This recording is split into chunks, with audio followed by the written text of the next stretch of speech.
Hi, அனைவருக்கும் வணக்கம். ஓம் சாய்ராம். ஜெய் ஜெய் சாய்ராம். குருவே சரணம். குரு கடாட்சம். நாம் எப்போவுமே சாப்பிட்ற சாப்பாட்டை சத்தான உணவாக சாப்பிடணும். சரிங்களா? இப்போது எப்பயுமே இட்லி, தோசை, சப்பாத்தி இதே போல் சாப்பிட்டுட்டே இருக்காமல் சிறுதானிய உணவு, கம்மங்கூழ், களி, சத்து மாவு கஞ்சி இந்த மாதிரி டிஃப்ரெண்ட்டாக நம்ம சாப்பிடும்போது என்ன ஆகுதுன்னா நம்மளுக்கு அதிகப்படியான சக்தி கிடைக்கின்றன. கேழ்வரகில் கால்சியம் சத்து ரொம்ப அதிகம் இல்லைங்களா? அப்போது கம்பு சேர்த்தும் போதும் நம்மளுக்கு ஹீமோக்ளோபின் அளவு அதிகமாகும். அப்போ என்ன பண்ணலாம், நாம் ஒரு வேளைக்கு இது போல் சிறுதானிய உணவு இல்லைன்னா கம்பு, கேழ்வரகு, களி, கூழ் இந்த மாதிரி நாம் சேர்த்திக்கலாமே. இப்போ நாம் சாப்பிட்ற உணவை நாம் சத்தாக எடுத்துக்கணுமே ஒழிய அதிகமாக சாப்பிடணுமா அப்படின்னு கேட்டால் சாப்பிடக்கூடாது. எப்போவுமே நாம் பாதி வயிற்றுக்கு இல்லைன்னா முக்கால்வாசி வயிற்றுக்கு தான் சாப்பிடணுமே. ஃபுல்லாக சாப்பிடுங்கம்பாங்க. அந்த காலத்துலலாம் சாப்பாடு போடும்போது வயிறு நிறைய சாப்பிடுங்க அப்படிம்பாங்க. அப்படி சாப்பிடக்கூடாது. ஃபுல்லாக சாப்பிட்றதுனால என்ன ஆகுதுன்னா அந்த மந்தமான நிலை ஏற்படுது இல்லைங்களா? அப்போ என்ன பண்ணணும், எப்பயுமே கொஞ்சோண்டு கம்மியாக தான் சாப்பிடணும். ஆனால் அந்த உணவை நாம் எனர்ஜி உணவாக எடுத்துக்கணும். சரிங்களா? காய்கள், கீரைகள், பழங்கள் இது எல்லாமே அந்தந்த சீசனுக்கு எந்தெந்த பழமோ அந்தந்த பழத்தை சாப்பிட்டா கூட போதுமே, உடம்பு ஆரோக்கியமாக இருக்கும் இல்லைங்களா? இப்போது நாம் சாப்பிட்ற உணவெல்லாம் சீக்கிரமாக ஜீரணம் ஆகணும்னா அதுக்கு அந்த காய் சாப்பிடும்போது மட்டும்தான் நம்மளுக்கு ஜீரணம் நல்லா நடக்கும் உள்ளுக்குள்ள. அப்போது காய்கள், கீரைகள் சேர்க்கும்போது நல்லா உடம்புல நாம் சாப்பிட்ற உணவு அப்போ தான் ஜீரணிக்கப்படுகின்றன. சரிங்களா? அப்போது என்ன பண்ணலாம், இந்த போனுக்கு ஸ்ட்ரென்த்து வேணும், போன் ஸ்ட்ரென்த்து கம்மியாக இருக்குது அப்படிங்கும்போது நம்ம குழந்தைங்களுக்கு சத்து மாவு கஞ்சி கொடுக்க வேண்டியது மிக மிக அவசியம். சரிங்களா? ஏன்னா குழந்தைங்க டயர்டாகாமல் இருப்பாங்க. சத்து மாவு கஞ்சி ஒரு வேளைக்கு கொடுக்கும்போது இந்த டீ காஃபின்னு இதையே கொடுத்துட்ருக்காம சத்து மாவு கஞ்சி இல்லைன்னா கேழ்வரகும் ஒட்டு உளுத்தம்பருப்பும் போட்டு மிக்சியில் அடித்து வச்சுக்கிட்டு கூட 4 ஏலக்காய் போட்டு அடித்து எடுத்து வச்சிட்டோன்னு வைங்களேன், அதை கஞ்சி காய்ச்சி கொடுக்கலாம். நல்ல எலும்புக்கு நல்ல ஸ்ட்ரென்த்து, போன் ஸ்ட்ரென்த்து இல்லைங்களா? அந்த மாதிரி கொடுக்கும்போது என்ன ஆகும்னா குழந்தைங்களுக்கு தேவையான எனர்ஜியும் கிடைச்சிடும், உடம்பு டயர்டாகாமல் இருக்கும் இல்லைங்களா? இப்போது லேடிஸ்க்கே 40 இயர்ஸ்க்கு மேலே ஆகிடுச்சின்னு வைங்களேன், இந்த போன் ஸ்ட்ரென்த் எல்லாம் கம்மியாகிடுது இல்லைங்களா?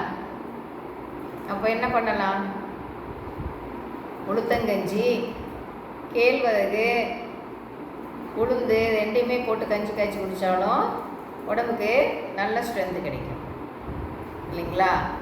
அப்போது நாம் சாப்பிடக்கூடிய உணவு ஃபுல்லாக நிறைய சாப்பிடணுமா அப்படின்னா கிடையவே கிடையாது. நம்ம எதை சாப்பிட்றோமோ அதை சத்தான உணவாக சாப்பிட்டுக்கணும். சரிங்களா? அப்போ குழந்தைங்களுக்குமே என்ன பண்ணலான்னா காய்கள், கீரைகள் இது எல்லாம் தான் அதிகமாக சேர்த்தணும். சாப்பாடுனோட அளவு கம்மியாக சாப்பிட்டாலே போதுமானது. அப்போது நம்மளுக்கு எனர்ஜி எதில் அதிகமாக கிடைக்குது அப்படின்னா காய்களில், கீரைகளில், பழங்களில், நட்ஸ் வகைகள், தானியங்கள் இது எல்லாமே ஒரு நாளைக்கு ஒவ்வொன்றா சேர்த்துனா கூட போதுமானது. அப்போ எல்லாமே கலந்து குழந்தைங்களுக்கு கொடுக்கணும். சரிங்களா? அப்போது அப்படி கொடுக்கும்போது குழந்தைங்க டயர்டாகாமல் அவங்கவுங்க வேலையை பண்ணுறதுக்கு அவங்கவுங்களுக்கு ஈஸியாக இருக்கும். சரிங்களா? அப்போ என்ன பண்ணலாம், நாமும் அதிகமாக சாப்பிடலாமா அப்படின்னா சாப்பிடக்கூடாது. கம்மியாக சாப்பிட்டாலுமே அதை சத்தான உணவாக நாம் சாப்பிட்டுக்கணும். அப்போது எனி டைம் நாம் எப்பயுமே நம்ம எனர்ஜியாக இருக்கலாம் இல்லைங்களா? எனர்ஜி ட்ரிங்க் குடிக்கலாம், மில்க் ஷேக் போட்டு குடிக்கலாம் இல்லைங்களா? அப்போ உடம்புக்கு தேவையான சத்துக்கள் எல்லாம் அதில் கிடைச்சிடுது. ஜூஸ் இயற்கை ஜூஸ் நாமளே வீட்டில் போட்டு குடிக்கிறது தான் குடிக்கணும். அப்படி குடிக்கும்போது நம்மளுக்கு தேவையான சத்துக்கள் கிடைக்கின்றன. தண்ணி அதிகமாக குடிக்கணும்னு சொல்கிறாங்க இல்லைங்களா? இப்போது தண்ணி ஏசி ரூமில் உட்காந்து ஒர்க் பண்ணுறாங்கன்னு வைங்களேன், அவங்களுக்கு தண்ணி அதிகமாக தேவைப்படுமா? இல்லை. இப்போது வெயிலில் வெளியே கொத்து வேலையெல்லாம் பண்ணுறாங்கன்னு வைங்களேன், அவங்களுக்கு தண்ணி அதிகமாக தேவைப்படும் தானே. அவங்களுக்கு நல்லா தண்ணி தேவைப்படும். இப்போ ஏசி ரூமில் உட்காந்து ஒர்க் பண்ணிகிட்ருக்காங்கன்னு வைங்களேன், அவங்களுக்கு தண்ணி தேவைப்படுமா? இல்லையே. அப்போது தினமுமே எல்லாமே இவ்வளோ தண்ணி குடிக்கணும் அவ்வளோ தண்ணி குடிக்கணும்னா குடிக்க முடியாது. அவங்கவுங்க உடம்புக்கு எவ்வளோ தண்ணி தேவைப்படுதோ அவ்வளோ தண்ணி மட்டும் குடித்தா போதுமானது. சரிங்களா? காலையில் எழுந்திரிச்ச உடனே நம்மளுக்கு நல்லா வயிறு சுத்தம் ஆகணும் அப்படின்னா, அப்போ தாகமே எடுக்கலைன்னா கூட காலையில் 2 டம்ளர் தண்ணி குடிக்கலாம்.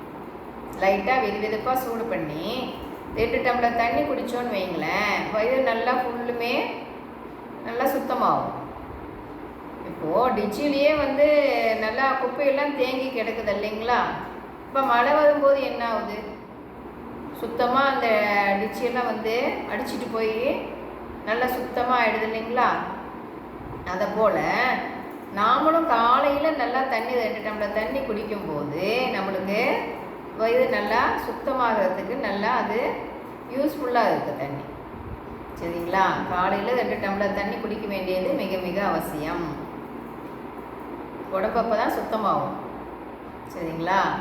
அப்போது நம்மளுக்கு எவ்வளோ தண்ணி வேணுமோ அவ்வளோ தண்ணி குடிச்சிக்கிட்டா போதுமானது. நம்ம சாப்பிட்ற உணவை அதிகமாக சாப்பிட்ணுன்னு கிடையாது. சாப்பிட்ற உணவை நம்ம சத்தான உணவாக சாப்பிட வேண்டியது மிக மிக அவசியம். சரிங்களா? இன்னொன்று, பசி எடுத்தால் தான் சாப்பிடணும். அவங்கவுங்களுக்கு எவ்வளோ பசி எடுக்குதோ அவ்வளோ சாப்பிட்டா போதும். பசி எடுத்தால் தான் சாப்பிடணும், தண்ணி தாகம் எடுத்தால் தான் குடிக்கணும், தூக்கம் வந்தால் தான் தூங்கணும். சரிங்களா? இது 3யுமே நம்ம ஃபாலோ பண்ணும்போது உடம்பு ஆரோக்கியமாக வச்சுக்கணும். சரிங்களா? இப்போது நம்ம எதை பார்த்தாலுமே சாப்பிட்லாம் தோணுதுன்னு வைங்களேன், எல்லாத்தையும் சாப்பிட்டுக்கிட்டே இருந்தால் என்ன ஆகும்? உடம்பு தானே கெட்டு போயிடும், தொப்பை விழுந்து போயிடும், உடம்பு கெட்டு போயிடும் இல்லைங்களா? இப்போது எதையாச்சும் பார்த்தோன்னு வைங்க, இப்போ சாப்பிட்டுட்டு இருக்கோன்னு வைங்களேன், நம்ம உள்ளுணர்வை கவனிக்கணும். அப்போது போதும் அப்படிங்கிற அந்த மன நிறைவு ஏற்பட்டுடும். உள்ளுக்குள்ளேருந்து போதும் அப்படின்னு நம்மளுக்கு உள்ளுணர்வு சொல்லும் நம்மளுக்கு. அதை நம்ம கவனிக்கணும். சரிங்களா? இப்போது நம்ம சமைச்சிட்டு இருக்கோன்னு வைங்களேன், உப்பு போடும்போது எப்படி எந்த நினைப்பில் நம்ம உப்பு போடுவோம்? நம்ம கவனமெல்லாம் அந்த உப்புலையே வச்சுக்கிட்டு பார்த்து எடுத்து போடுவோம் இல்லைங்களா? ஏன், எதனால்? அதிகமாக போயிட்டால் சாப்பிட முடியாது, கம்மியாக இருந்தால் கூட போட்டுக்கலாம் அப்படிங்கிறதுக்காக நம்ம கவனத்தை எங்கேயும் சிதற விடாமல் அந்த உப்பில் மட்டும் கவனம் வச்சு எடுத்து போடுவோம் இல்லைங்களா? அதை போல் நாம் எந்த வேலை செய்யும் போதும் அதில் மட்டும் கவனம் வச்சு செய்யும்போது அதுவே தியானம். சரிங்களா? அப்பப்போ அமைதியாக நம்ம உள்ளுணர்வை கவனிக்கணும். உள்ளுணர்வே பகவான் வாய்ஸ்.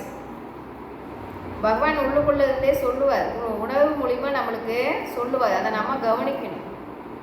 அமைதியான நிலையில் உட்காந்துட்டு இருக்கும்போது அமைதியாக நம்ம கவனிக்கும்போது, மனசில் எந்த எண்ணமும் இல்லாமல் அமைதியாக கவனிக்கும்போது அது நம்மளுக்கு நல்லாவே நம்மளால் அதை கண்டுபிடிக்க முடியும். சரிங்களா? அப்போது நம்ம சத்தான உணவுகளாக சாப்பிடுவோம், உடம்பு ஆரோக்கியமாக வச்சுக்குவோம், பகவான் சொன்னதை ஃபாலோ பண்ணுவோம், விடாமல் பயிற்சி பண்ணுவோம். விடாமுயற்சி வெற்றி கொடுக்கும். வெற்றி நிச்சயம். பாய். கேட்டதுக்கு நன்றி.